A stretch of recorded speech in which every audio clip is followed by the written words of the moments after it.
In today's video, we're taking a look at the Vancouver Canucks and the effects of the JT Miller contract extension. Could it possibly cost them their captain, Bo Horvat, or could it maybe be Connor Garland?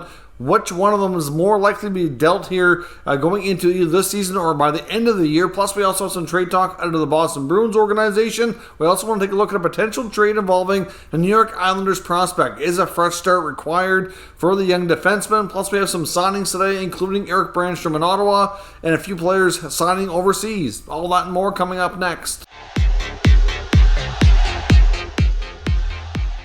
So welcome back to another video here at Top Shelf Hockey. As I mentioned, we have a variety of NHL news and rumors to take a look at today. First up, a few NHL notes on some signings and some players leaving the NHL heading overseas. The Ottawa Senators have finally come to terms with restricted free agent defenseman Jerard Brannstrom. The Sens and Brannstrom agree on a one-year deal valued at $900,000. Of course, he just completed his entry-level deal.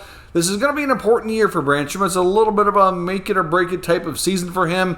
He spent a lot of time back and forth between the minors and the Sens. More time in the NHL last year once he kind of got his feet wet, I guess you could say. He's battled a few injuries too, but obviously he was the main key prospect coming over in the Mark Stone trade with the Vegas Golden Knights. Brannstrom at that point was certainly projected to be a top four puck-moving defenseman, potential power play quarterback.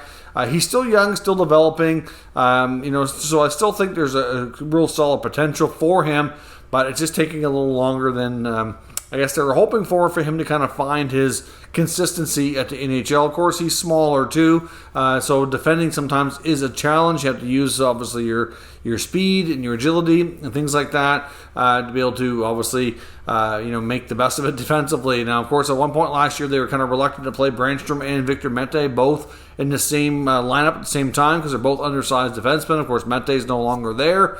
It sounds like Nikita Zaitsev is pretty much done in Ottawa, so I think it's really Brannstrom's opportunity. Otherwise, he might be battling with some more young up-and-coming prospects like Lassie Thompson or Jacob Bernard-Docker for potential spot and playing time. I know Brannstrom's also comfortable playing his weak side as well. So we'll see what happens, but this is a pivotal year in his development to really solidify himself as an NHL player. So we'll see how this one-year deal works out. He will still be a restricted free agent upon expiration of this deal. Of course, that leaves the Ottawa Senators only with Alex Formenton remaining. So, of course, Formenton is one of the still handful of fairly important RFAs around the NHL, remains unsigned. I know the latest comments from GM Pierre Dorion seem pretty confident they would have something in place before training camp. Obviously, it's important for these guys not to miss time at the beginning of camp. It really puts them behind the eight ball when it comes to keeping up with everything and conditioning and all that. So we'll see what happens, but obviously Formenton will now be their main focus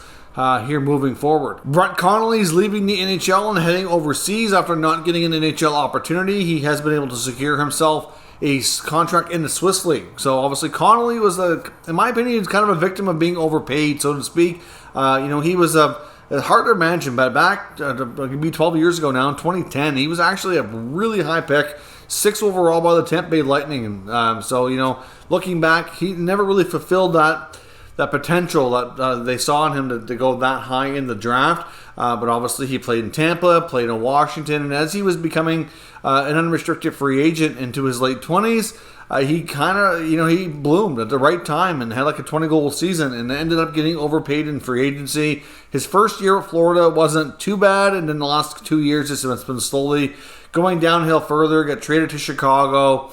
Didn't really do the best there either. And a lot of teams, I think, are looking at him saying that they feel he's kind of, washed up, so to speak. So we'll see if he can continue his playing career in Europe and how things go. I don't know that really an NHL opportunity will kind of, come back from it unless he really lights things up over there. But at this point, I think his run in the NHL is likely done. It's just hard to imagine. Like I said, looking back, he was such a high pick. But not all high picks work out to be, high-performing players. He carved out a decent NHL career, for the better part of a decade there between a handful of teams. But obviously, it looks like his time has come. Leo Komarov, former longtime Maple Leaf and New York Islander, of course, played in the KHL last year. There was some minor speculation that he might try to find an NHL opportunity again. I'm not sure if he looked into it or not, but obviously it's not happened, and he's now jumping leagues again. He's going from the KHL to the SHL, so he'll be playing there on a 1-year deal. No real idea or word if he'll try to look for opportunities in the NHL again once that contract's up. I'm not really sure, given his age and how the last couple of years went in the NHL, that there would really be a whole lot of teams knocking on his door to bring him back, but we'll see.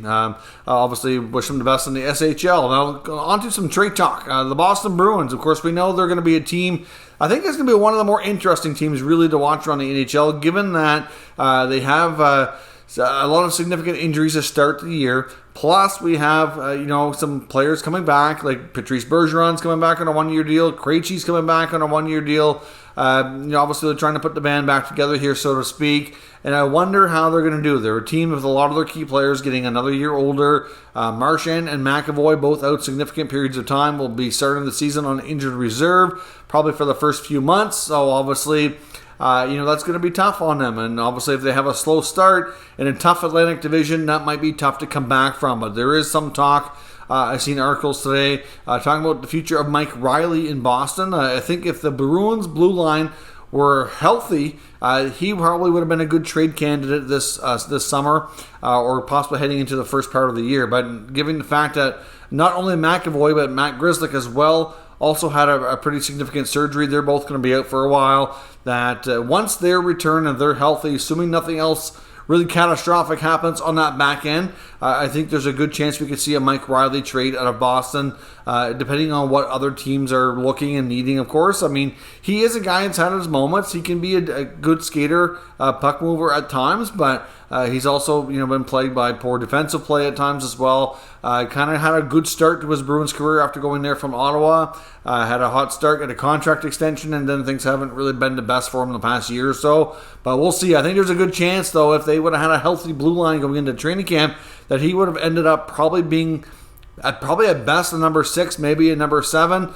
With maybe they could better use that with a younger defenseman with a cheaper contract and be able to save some cap money that way. So it's also going to be a little bit of a cap issue as well going into being able to activate everybody once they're healthy. So the Boston Bruins, like I said, interesting team to watch. Depending on where the health of that blue line is, Riley could very well be a trade candidate once they're up and running at full tilt here. Now, of course, I want to talk about an Islanders prospect too.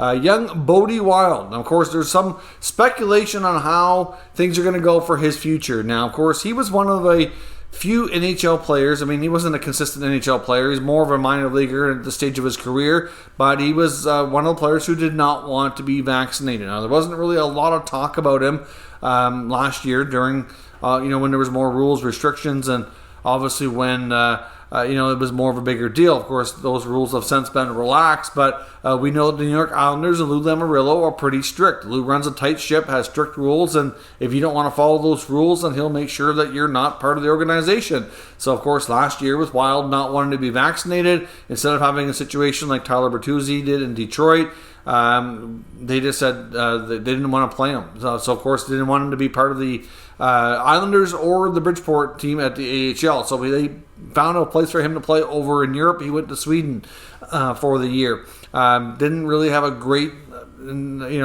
situation there, in my opinion, at least. I mean, of course, I didn't see him play in Sweden, but the numbers don't look great. The last couple of years, he hasn't really played a ton, given all the shutdowns and all that. But he was a prospect that had a lot of potential. I mean, he's a right-shot defenseman. He's 6'3", over around 200 pounds, 22 years old. Second-round pick, 41st overall in 2018.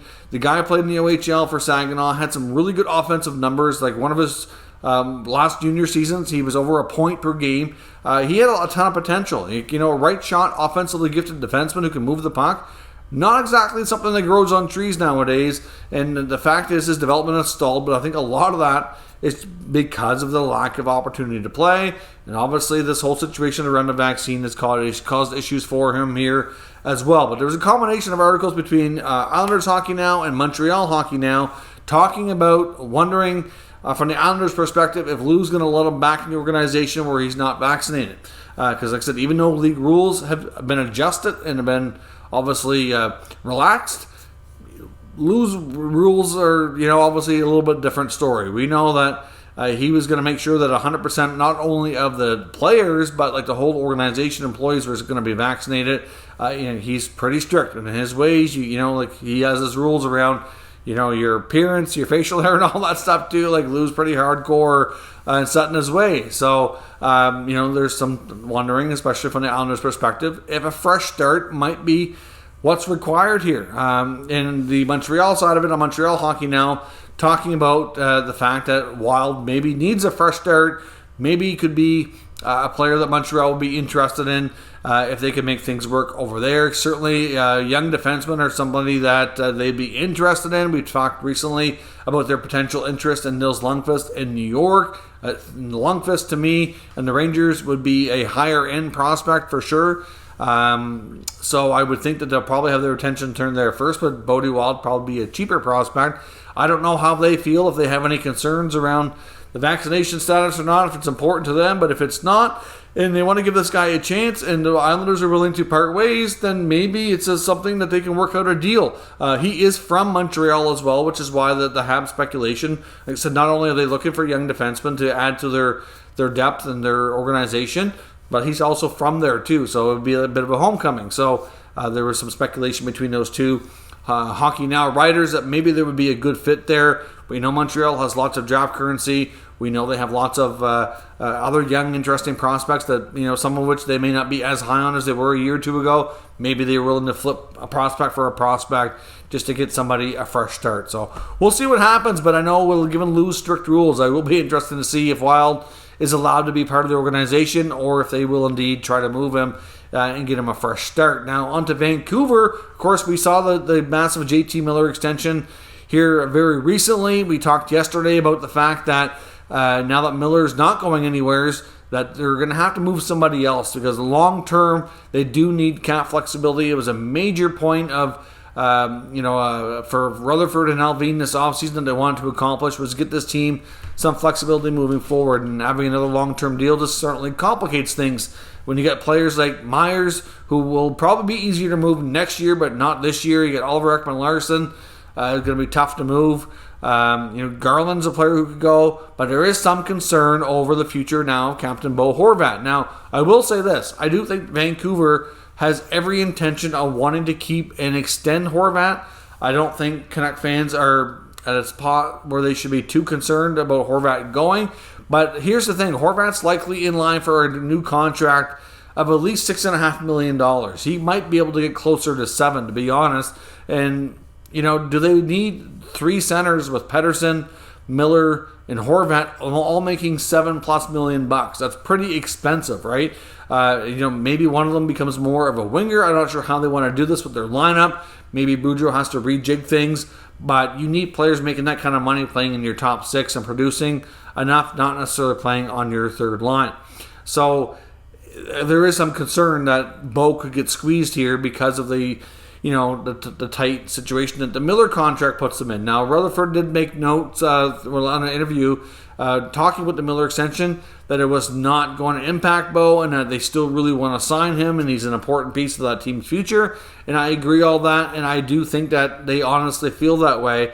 It's just going to limit to what they can do on a new contract extension. So I think their preference would probably be to move somebody else. So I do think a Garland trade is much more likely than Horvat, but we don't really know where contract extensions currently stand between Horvat and the Canucks. We know they've been reportedly ongoing. There has been some dialogue, but how close are they?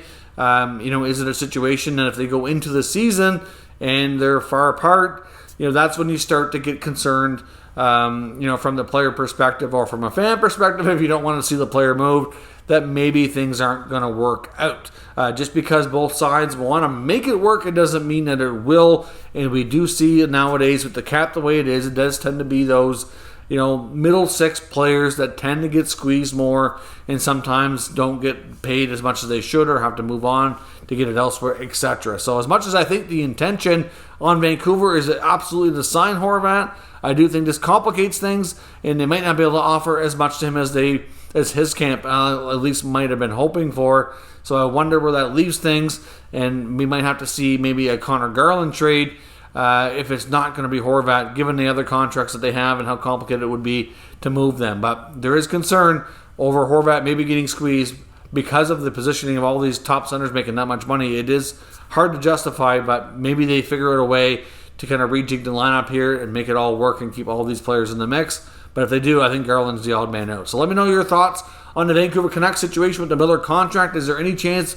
Horvat gets squeezed because of that? Is Garland maybe the guy that goes instead? Let me know your thoughts in the comments. We'll talk about it further. If you're new to the channel, of course, make sure you subscribe and stick around. We'll keep you up to date with the latest news, rumors, and analysis on all 32 NHL teams.